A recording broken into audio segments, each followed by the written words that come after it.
to a new project. Hope everyone had a great weekend, and the work week is off to a good start. As you saw at the beginning of the video, and as you see before you here, I'm going to be doing the Polar Lights 1/25th scale Candies and Hughes Barracuda funny car. Kind of staying in the race car, along with the race car theme from back in the day when I was a kid. I love to build these funny cars. The Revell and Polar Lights I've not built, but this is probably my third Polar Lights car that I've built. Growing up here in Nashville, we didn't have a lot of Polar Lights stuff, and I think at that time it was called Playing Manus or whatever. But a friend of mine got me my first one, I think, and it made me so mad I think I just finally just threw it in the trash. So I don't think I actually built the first one, but the Candies and Hughes car is a very iconic funny car from the day. I like to build the cars from the funny cars and the super stocks, the old pro stocks, the gassers from the back in the 60s and 70s, early 70s. And I think one of the reasons why is when you would go to the racetrack, the cars you saw, I mean, you knew the kind of car it was. When two cars pulled up, to the starting line at a drag race, you could look and say, well, that's a Dodge Charger, or that's a Mustang, or that's a Chevelle, or whatever.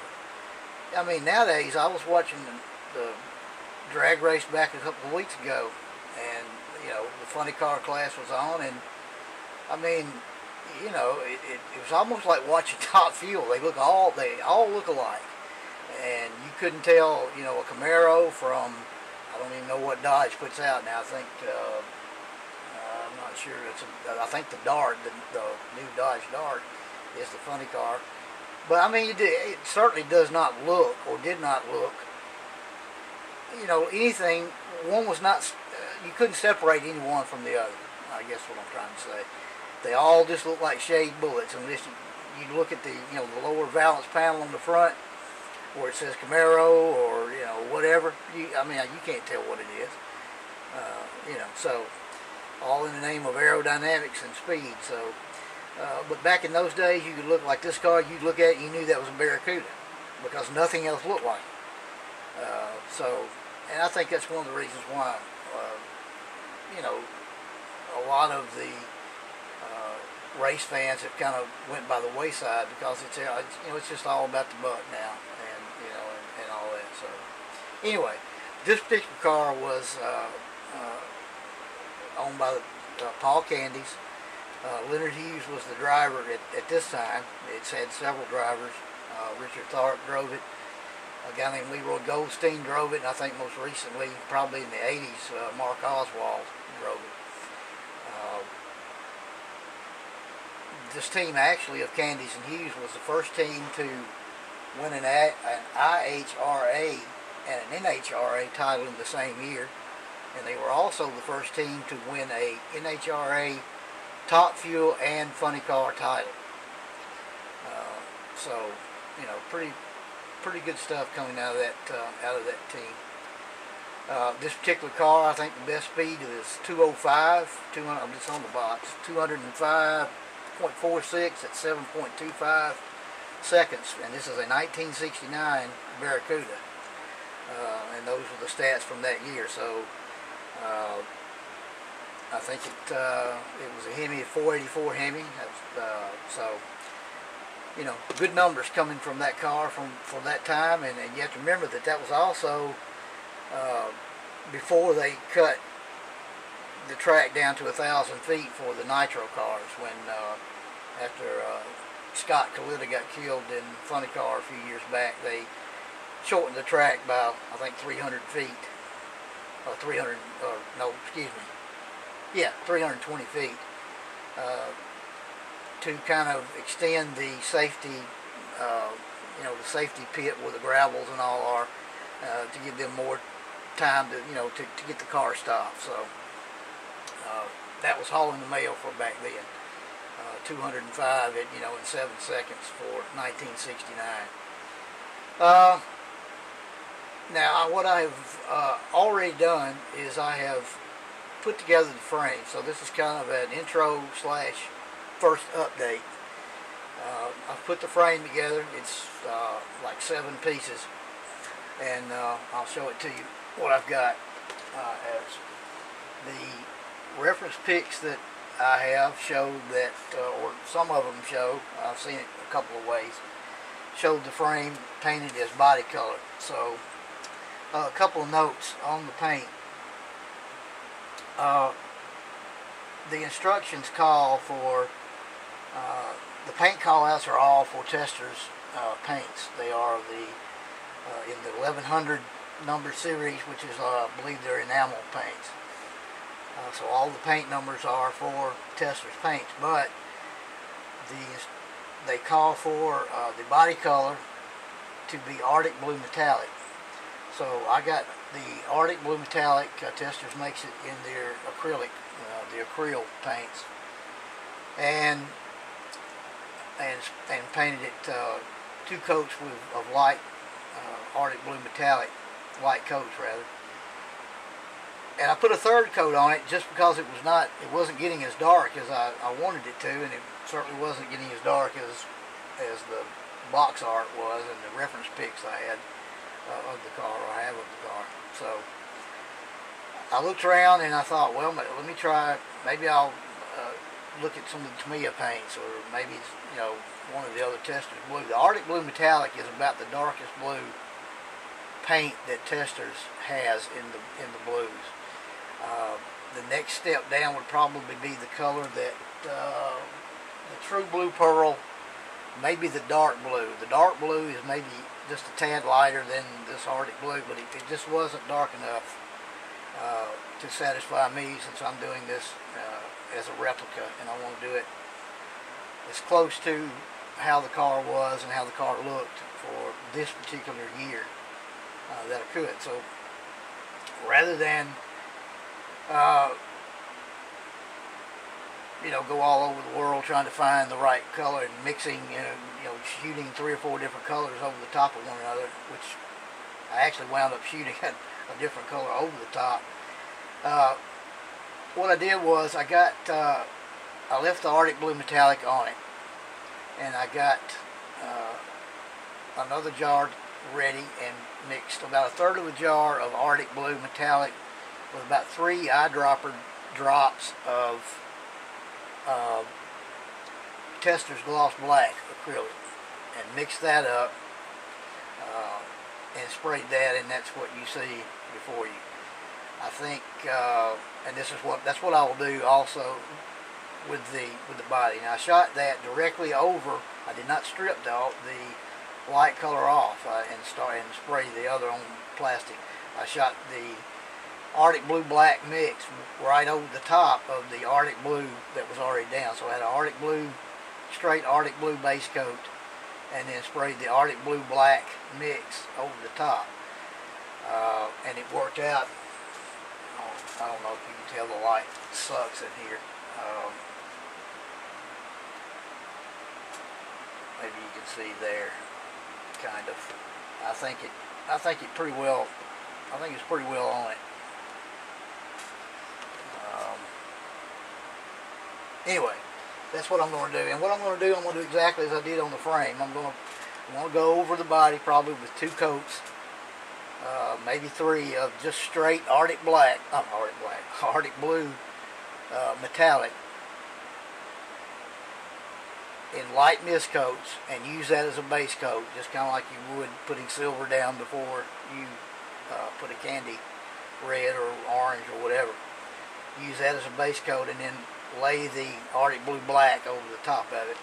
It's a little more labor intensive, but if I can get this color, then that's what I'm going to do. I might take a piece of sheet styrene or some scrap for sale sign or whatever, and try it with the blue-black mix just on white plastic and see what it does. And you know, if I can get real close, and I may not put the Arctic Blue base coat down, but I really like the way this came out. I mean, this is spot on from what I can tell as far as the color match. And then I shot it with clear coat, and the clear coat that I shot with is something new that I bought in the artist aisle, the painter's aisle, I guess, if you will. This is Liquitex. Their high gloss varnish. They have a high gloss, they have just a gloss, and then they have a matte. This is an 8-ounce bottle. It's water thin, so you do not have to. You don't have to thin it at all. It can be shot right out of the airbrush. I shoot the ceramic coats right out of the airbrush, but I've noticed the last time that I bought the high gloss, the gloss polyurethane, it was a lot thicker than it has been in past bottles, and I wound up having to thin it. It didn't want to come out of the brush good, so the gun good rather. So I bought this, and I'm tickled with it. Now it's a little pricey. This is an 8-ounce bottle, and it was $14.99, but no more than what I'm going to use it for. Other than just a quick coat of for just a quick mist coat, just to seal up acrylic paint or whatever. It'll last a long time. So, and this is not polyurethane. This is an acrylic polymer emulsion. So, and the instructions say to put it down in light mist coats and let each coat dry 3 hours before you recoat. I didn't do that. I let it actually it dries enough in about an hour. I checked it, I sprayed, and I went back in about 30 minutes, and it was still to the point to where you could leave fingerprints in it. So I let it dry another 30 minutes, and it was enough to where you could put another coat. And I just put one more coat and left it at that. I think you could probably get by with just one coat. And I also used this on the 55 Pro mod on the frame, and I meant to mention that in one of the updates, and I didn't. And where I had put that over the paint, I had to go back and actually scrape some paint off at a glue joint. And I'm gonna tell you, the paint didn't want to come off. I mean, it was really, it's a good glaze coating that it puts on top of the paint. And so, I'm pretty pleased with it so far. No more abuse than they get on the model bench. It should protect the paint just fine, and it's got a super high gloss. I don't know if you can tell that just on those frame rails, but they came out good. And just so the reference pics did show that the frame rails on the real 1-to-1 car were painted with a gloss Arctic Blue. So I didn't just do that for to make it gloss, but and one of the things too about all funny cars actually, and I think probably is really true with these Polar Lights cars, are the key to it is getting the frames square. And that's your if you get that straight, and the same way with like the Revell funny cars, if you get your frame square, if you've got a jig or whatever.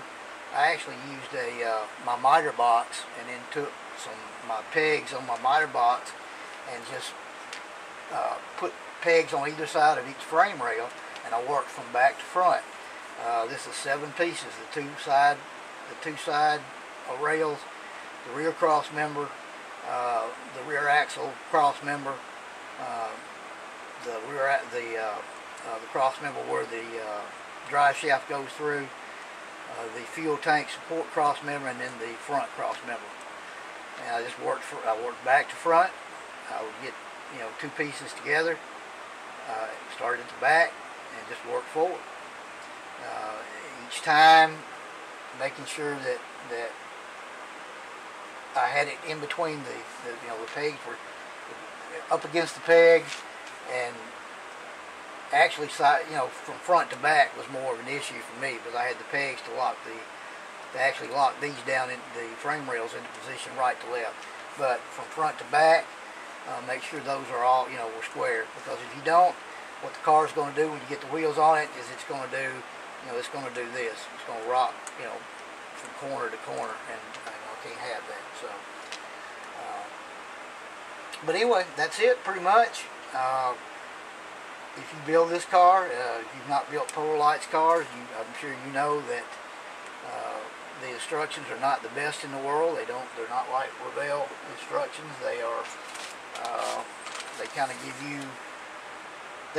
you the exploded view of the parts, and it's kind of up to you to, of course they give you the finished product. And if you've built funny cars, you know, I used to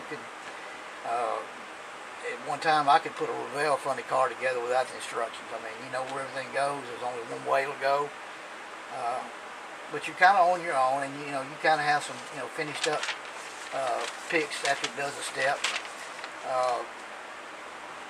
You know, you have your chassis and your frame parts, and they're all laid out for you, and then you have your finished